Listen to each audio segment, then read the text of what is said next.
Hello, good morning! Welcome po ulit sa kusina ni Kaka. And for today's ulam, magluluto tayo ng chicken puchero with lots of gulay. Halika po, umpisahan na natin.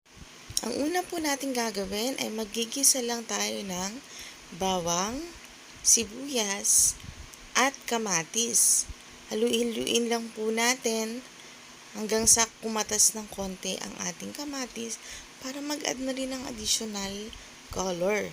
At syempre, ilalagay na po natin ang ating chicken. Buong chicken po itong aking niluto. Pakukulaan lang po natin siya at maglalagay na rin po ako dito ng pamintang powder at patis. Maglalagay din po tayo ng tomato sauce kasi syempre may kulay po ang puchero. Haluin lang po natin at pakuluan ulit. Ayan, nakikita ko na ang aking minimiting ulam. At naglagay po ako dito ng kamote. Pero pwede rin po kayong gumamit ng saging na saba. Ito po ay aking version lamang. At syempre, hindi mawawala ang ating carrots na pampaganda ng kutis. Sabi, naglagay din po pala ako dito ng peanut butter. Pero, optional lang din po ito.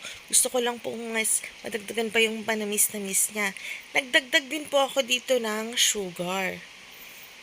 Ayan, pakuluin lang po natin. At kapag luto na po ang ating chicken, saka po natin ilagay ang ating repolyo. Pakuluin pa lang po natin ang bahagya at saka natin i-add ang ating... Ano bang tawag sa gulay na yan? Ala, nakalimutan ko na. Baggy beans po ang tawag doon. Salamat po sa panonood. Bye!